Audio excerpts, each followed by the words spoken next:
Hey guys, and welcome back to my channel. Today we're gonna review the top 10 most underrated shows on Netflix.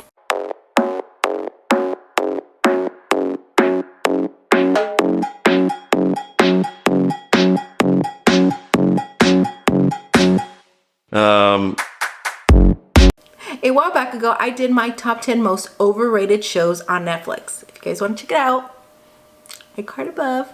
So I thought it would only be fair to do my top 10 most underrated shows on Netflix. Of course, this is all my opinion. You might not like the shows that I'm recommending because you might not have great taste like I do, so you can't get mad at me for that. So when I made this list, I try to include different kind of genres, so there's kind of something for everyone. If you don't like this kind of show, you might like this kind of show.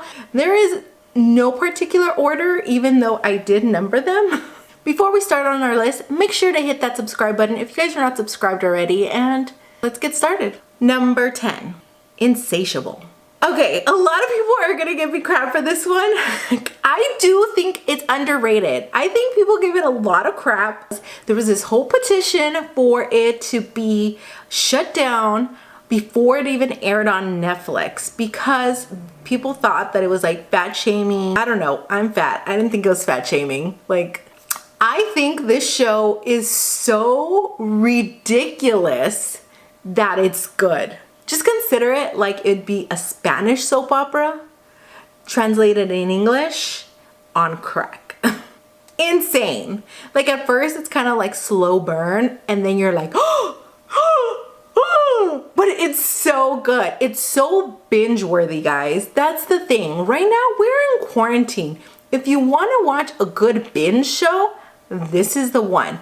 It only has 3 seasons. It did not get picked up for the 4th, which devastates me because it got left off in such a cliffhanger. I don't know, it was good. I still recommend it. I still think people should watch it. It's just good, bad TV. Number 9, documentary.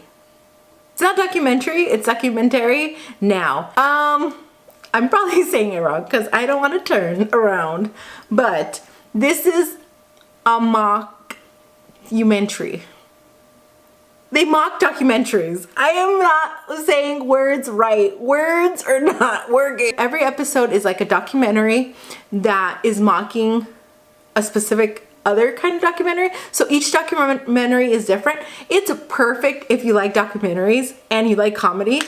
It's just like, it's funny because it's mocking something. That's what makes it funny. And they mock every single type of documentary, from like bands, where are they now, to like cults, to like kitchen cooking documentaries. Like, it's so funny. Like, I'm gonna tell you this, not every documentary is gold. So go in knowing that maybe you might not like every documentary, not every episode, but the ones that are funny are so good. Like, I love the first episode. Watch the first episode. If it's not your cup of tea, that one, then go ahead, don't watch the rest. And I like the chicken and rice and banana one. Oh my God, I think that one's my favorite one. I don't know why, I love it so much. Number 8, Russian Doll. It's funny, it's dark, it's relatable in the sense that you saw Groundhog's Day and you are relating that you saw Groundhog's Day.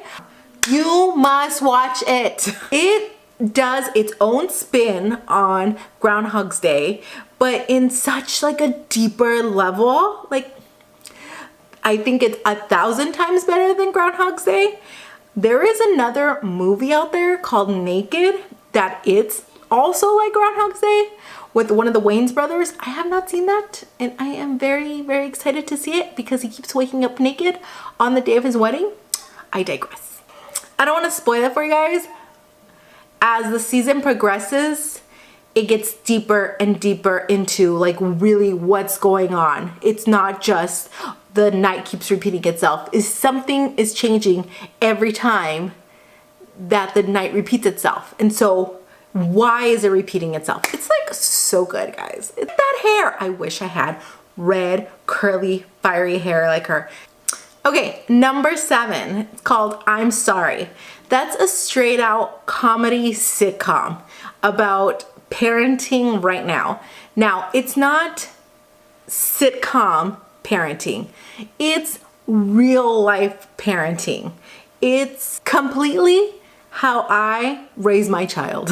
I can relate to this show so much, except for like where she's actually successful at her job and stuff. But besides that, I can relate on the terms of how she's raising her daughter into being like super honest and being like, oh, okay, well, this is death and like this is where babies come from and like what's the labia? I feel like most sitcoms, it's like, this is how you should be a parent and this is how, like the perfect, like the Full House effect.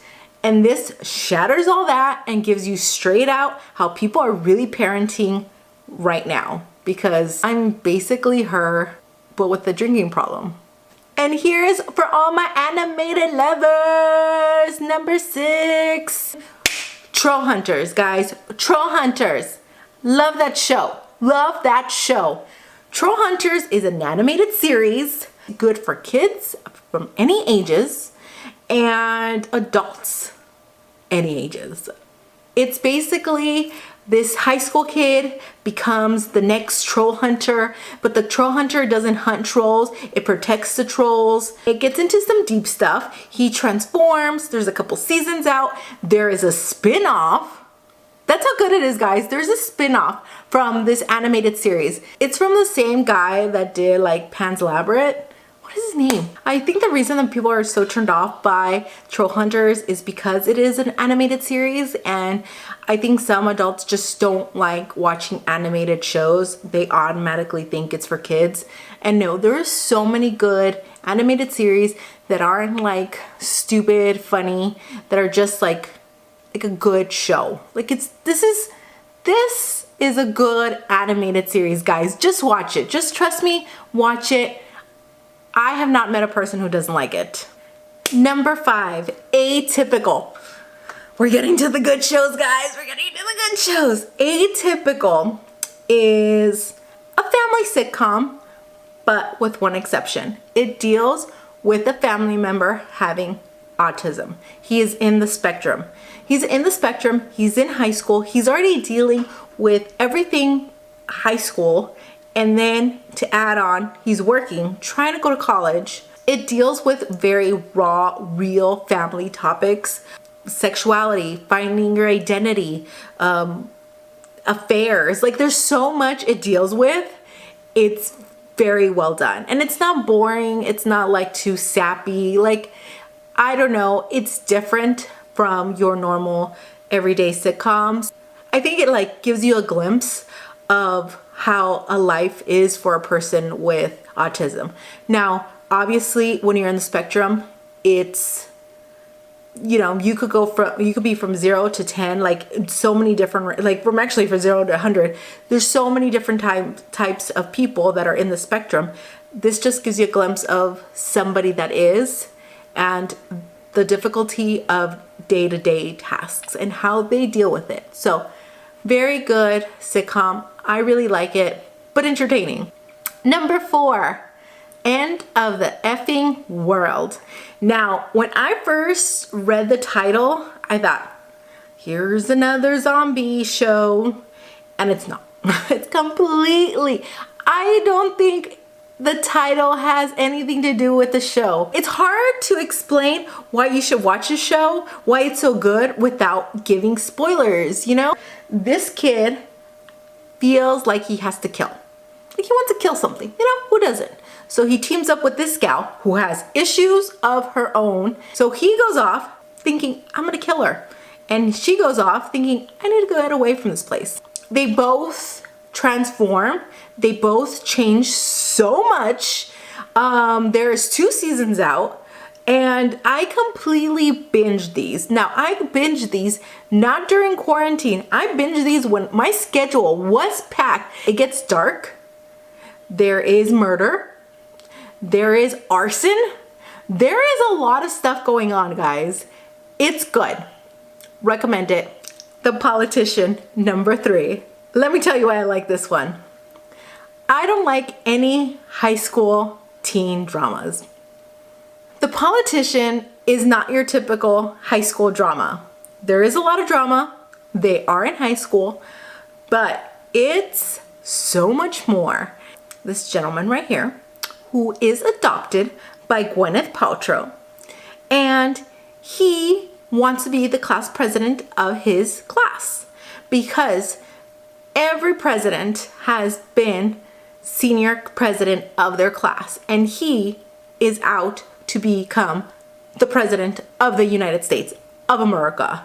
And he already knows everything he needs to do to accomplish that. It deals with basic high school stuff sometimes, but elevated and with money. And Gwyneth Paltrow comes in it. I don't like her for some reason, but I really like her acting, okay? As a person, I think she has some balls doing a scent of her vagina, but it's like an eclipse. You're not supposed to look at it. You're supposed to look at eclipses? You're not supposed to look at it, but you want to see everything. That's how I feel about Gwyneth Paltrow. I feel like this show is not necessarily for everyone, but it's actually a really good show, so I 100% recommend it. Explained. Number 2. Here, Explained is a twofer. So that I know of, there's 3 explained. Explained, Explained to the Mind, and Sex Explained. The ones that I watched was Explained of the Mind and Sex. It's basically like, why are people infertile? Why do people have specific fetishes? This is how your brain works when it's asleep. It's just things that you've wondered explained in like segments. It's just an interesting show that I feel people just pass and don't really watch, but it's really, really interesting, informative, and it's kind of like if you're into documentaries, but maybe a documentary is too long for you, it's like these little short segments of a specific subject. It's really interesting, guys. I totally recommend this whole Explain series. It's really good. Number 1, Afterlife. Afterlife is so good. It's so good. And if you've watched it, I feel like everyone that's watched it will say it's so good. I haven't met a person who has watched it and been like, no, I don't really care for it. But it takes so much to get into it. Like, people just don't want to get into it. It just deals with life after somebody very important to you dies. It's a person who wakes up with you every single day and is so important to you, and then they die. And you're not going to be okay with it a week from now, 2 weeks from now. You're not going to be okay. It's funny, but it's dark humor, real life. It's just real life. It's going to take you a while to say, yes, I want to watch it. It's so much easier to watch like raunchy TV comedies, but it's like these documentaries that are serious, or these shows that are a little bit more serious toned. I think it takes more of an effort to watch because it's not lighthearted. And I think right now, during this whole situation, I think people are turning to more lighthearted TV. So I totally get if you'll totally pass this show, understandable. But once the clouds clear and everyone is in a little, better mood, I think this is a show you guys should watch. I totally recommend it. Give it a view. Don't go anywhere, guys. Just because I did my top 10 does not mean I am done. I have my 3 honorable mentions, starting with Magic for Humans. I know, guys, you're like, a magician show? Really? No, I feel like magician shows get so much crap because they're so bad. Like, it's so bad. But this makes you like magic again. Like, it really does. Like, I do not enjoy watching magic shows because I feel like it's the same thing. It's like, ooh, behind the curtain. And this one is so fun. You're like, at the end, you're like, Brujeria! Watch it, guys. If you don't like this show, you're not gonna like any other show that I like, because obviously you have no taste. 100 Humans. 100 Humans was interesting to me. It's basically a show that they do a bunch of experiments, like fun social experiments on 100 people. And it's just fun to watch and see how people would react to certain situations. And I don't think it's I think it's scientific. I don't think like it proves a lot of things, but it's just fun to watch, guys. And sometimes you just want something fun to watch. Also, they kind of make fun of their subjects a little bit, and that's funny to me for some reason. Last, but certainly not least, is Abducted in Plain Sight. Oh yeah, we're gonna end with this one. Oh yeah. This, I'm not saying it's underrated. I'm not gonna say that because it caused a huge scuffle on Twitter. But I feel like there's so many people that I talk to that have not watched it yet. And even talking about it makes me so angry. It is a documentary about a little girl who gets abducted not once, but twice in plain sight.